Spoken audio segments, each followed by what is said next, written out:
സംവിധായകൻ രഞ്ജിത്തിന്റെ ചോദ്യം ചെയ്യൽ പൂർത്തിയായി. വിവരങ്ങളുമായി ബിജു പങ്കജ് ചേരുന്നു. ബിജു പങ്കജ്, ചോദ്യം ചെയ്യൽ പൂർത്തിയായോ? മാധ്യമങ്ങളോട് പ്രതികരിക്കാൻ തയ്യാറായോ?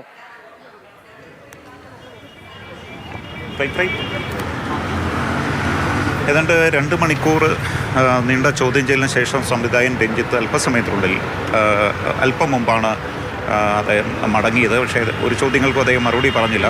അങ്ങോട്ട് പോകുമ്പോൾ താൻ വിശദാംശങ്ങൾ അന്വേഷണ സംഘത്തോട് പറഞ്ഞ ശേഷം മറുപടി പറയാമെന്നാണ് പറഞ്ഞത്. പക്ഷേ അത് ഇറങ്ങി വരുമ്പോൾ പല മാധ്യമപ്രവർത്തകരുടെ ചോദ്യങ്ങൾക്ക് യാതൊരു മറുപടിയും പറയാതെയാണ് അദ്ദേഹം പോയത്.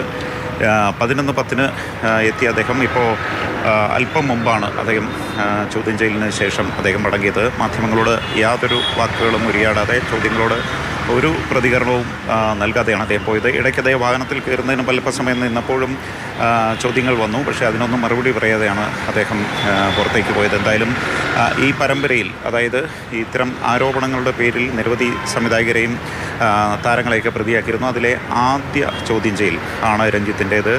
AIG പൂങ്കുഴലിയുടെ ആസ്ഥാനത്താണ് 2 മണിക്കൂറോളം നീണ്ട ചോദ്യം ചെയ്യൽ നടന്നത്. ബിജു പങ്കജാണ് വിവരങ്ങൾ നൽകിയത്.